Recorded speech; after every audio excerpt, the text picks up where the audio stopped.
बिस्मिल्लाहिर्रहमानिर्रहीम। अनगिनत दुरूद व सलाम जनाब मोहम्मद रसूलुल्लाह सल्लल्लाहु अलैहि वसल्लम की ज़ात पर, उनके आल पर और इसमें कोई शक नहीं कि मुल्क तसादुम और खाना जंगी की तरफ जा रहा। जाहिर है खाना जंगी इस वक्त हो जाती है या होती है जब मुल्क अनमैनेजेबल हो जाए। सियासत में जो जुबान एक दूसरे के बारे में इस्तेमाल हो रही है उसका पाकिस्तान में तसव्वुर नहीं किया। बात यहां तक पहुंच गई है कि जनाब इमरान खान ने मरियम नवाज के बारे में एक ऐसी बात कही है इशारों के नाम जो उन्हें बहरहाल नहीं कहनी चाहिए थी। इधर राना सनाउल्लाह ने इमरान खान को घटिया, लोफर, लिफंगा और बेशर्म इंसान कहा। मेरे नजदीक सियासत में ये गंदे अल्फाज हैं, गंदे।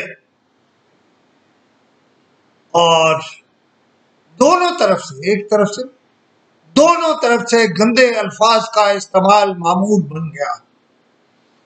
और वो लोग जो सियासत में अपने आप को नेक नाम कहते हैं, जो कहते हैं हम अच्छी फैमिली से हैं, जो इस मुल्क पर हुक्मरानी अपना हक समझते हैं, वो सारे हदें फलांग गए हैं।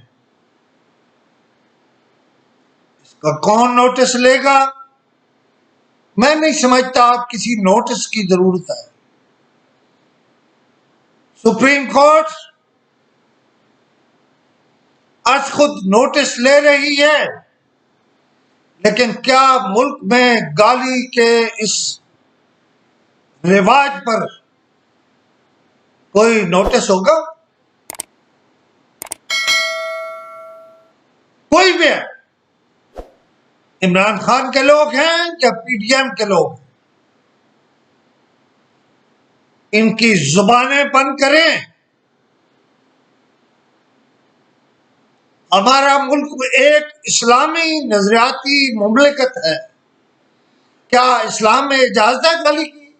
क्या इस्लाम में इजाजत है किसी को गंदा, किसी को लफर, किसी को लिफंगा या किसी खातून के बारे में ऐसी बात करने की जो जनाब इमरान खान ने की है? मेरा ख्याल है हद होगी। और मुल्क अगर ये जुबानें ना रोकी गई, अगर ये अल्फाज ना रोके गए, एहतजाज हक है। इमरान खान लॉन्ग मार्च करना चाहते हैं तो ये उनका हक है। दूसरों ने ये रिवाज डाला था। देखें, जब इमरान खान लॉन्ग मार्च की बात कर रहे हैं तो जवाब में राना सनाउल्लाह भी कह रहे हैं कि फिर हम गली गली, मोहल्ले मोहल्ले जवाब देंगे।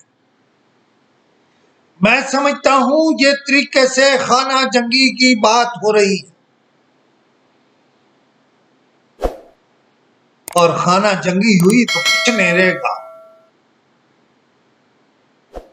आपके हाथ में भी कुछ नहीं रहेगा। ये रवैया ठीक नहीं है। अगर मैं इक़्तिदार में नहीं हूं तो फिर कोई भी नहीं है और कुछ भी नहीं। हालात इस्लामाबाद की पुलिस बन्नी गाला में, जहां इमरान खान साहब रहते हैं, बताया गया है। मुझे नहीं मालूम, हो सकता है पीटीआई के पास कहानी कुछ और। इस्लामाबाद पुलिस ऑपरेशन के लिए गई और शायद उन्होंने इर्द गिर्द जंगलात में, पहाड़ों में ऑपरेशन करके कुछ लोग गिरफ्तार भी किए, लेकिन सरकारी तौर पर कोई बात नहीं। उसके बाद इस्लामाबाद के आईजी जनाब एहसन यूनुस को बदल दिया गया और एक नए आईजी यानी डॉक्टर अकबर नासिर को ले आया गया है। और भी बहुत सी तब्दीलियां हुई हैं, बहुत से लोग लाए गए हैं, बहुत से लोगों को बाहर भेज दिया गया है। देखें, मैं ये कहता हूं कि हद हो गई, हदों का ख्याल नहीं रखा जा रहा। ऐसा जुबानों बयान है जिस पर वही कहा जा सकता है जो मैं कह रहा हूं, और मुझे किसी कमी का कोई इम्कान नहीं। मुझे नहीं पता इन्हें सुप्रीम कोर्ट रोक सकती है दोनों को, या इन्हें इलेक्शन कमीशन रोक सकता है। क्या मुल्क में गंदी जुबान इस्तेमाल करने के खिलाफ खास तौर पर सियासत में कोई कवानीन भी हैं या नहीं? पाकिस्तान मुस्लिम लीग इंतखाबी कवानीन में तरामीम करना चाहती है। मैं कहता हूं सबसे पहली तरमीम गंदी जुबान पर होनी चाहिए, और उसका जो सबसे पहला असर हो वो ये हो कि ऐसे शख्स को जो गंदी जुबान इस्तेमाल करता है उसे सियासत से रोक दें।